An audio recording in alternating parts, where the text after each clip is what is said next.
यह यात्रा आज आपके बीच में आई है। यह यात्रा 20 जून से आपके मिथिलांचल बेलूर जोन में निकली हुई है।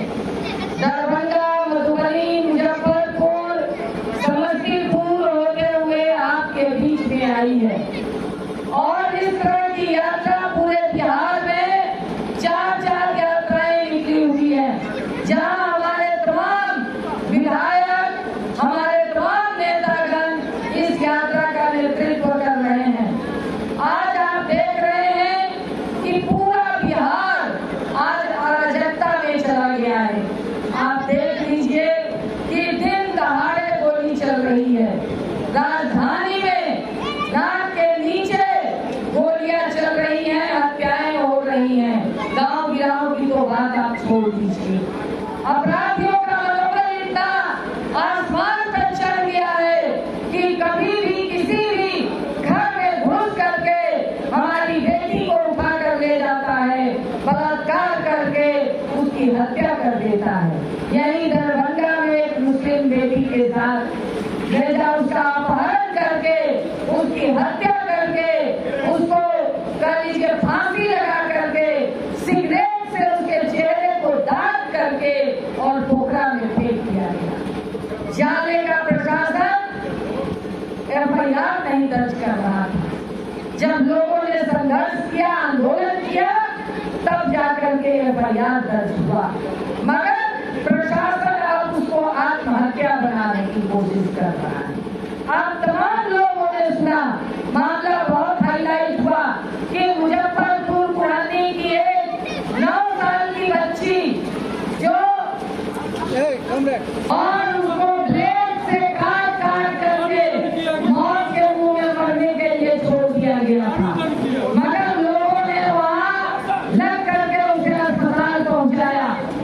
मुजफ्फरपुर का जब वहां उसको रेफर कर दिया गया पीएमसीएच, कहा जाता है मंगल पांडे ये कांटे हुए नहीं खाते कि पीएमसीएच को हमने एशिया का दूसरा अस्पताल बना दिया है, जहां ये हेलीकॉप्टर लैंड करेगा। 5000 बेड का अस्पताल हमने बना दिया है। मगर उस अस्पताल के दरवाजे पर वह पासवान की बेटी पहुंचती है, 5 घंटे एम्बुलेंस में तड़पती है, एम्बुलेंस का ऑक्सीजन समाप्त हो जाता है, मगर उसको बेड नसीब नहीं होता है। कौन सा विकास की बात कर रहा है यह एनडीए की सरकार या भाजपा की सरकार? दूसरी तरफ आप देख लीजिए कि सामंती ताकतों का मनोबल इतना बढ़ गया है कि ये जो कुछ गुंडे हैं, जो आप देख रहे होंगे सोशल मीडिया पे, सबके हाथ में मोबाइल है। एक सारिका पासवान जो आरजेडी की नेता है, दलित की बेटी है, जो आपके समाज के लिए लड़ती है, पूरे समाज के लिए लड़ती है, संघर्ष करती है। हम लोग भी साथ के कंधा मिलाकर पट्टा में आंदोलन करते हैं।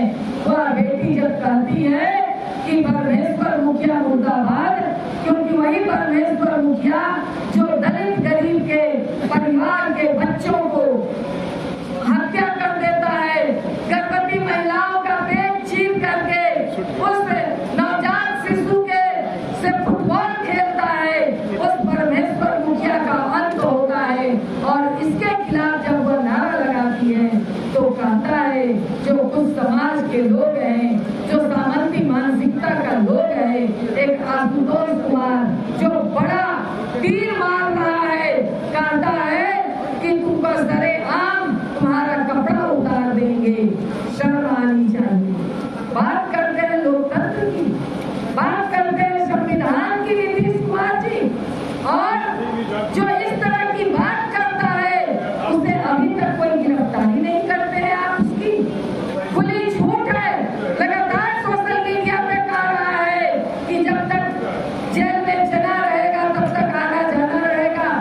तो ऐसे ऐसे सामंती मानसिकताओं को वाले लोगों को सबक सिखाने का काम भाजपा वाले करती आई है और करती रहेगी।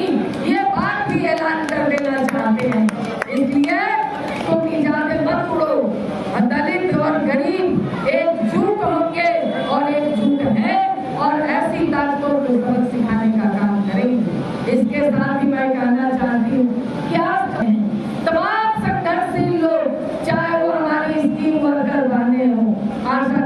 कार्यकर्ता हो, आंगनबाड़ी हो, मिड डे मील हो, जिन्हें 1650 रुपया देते हैं, आपके स्कूलों में खाना बनाती है, आपके बच्चों को पोषाहार देती है। स्कूल में अगर सरकारी स्कूल में बच्चों का जाना आना पड़ा है, उसमें हमारी रसोईया वालों की बहुत बड़ी भूमिका है। अस्पताल अगर चमक रहा है तो उसमें हमारी आशा कार्यकर्ताओं की बहुत बड़ी भूमिका है।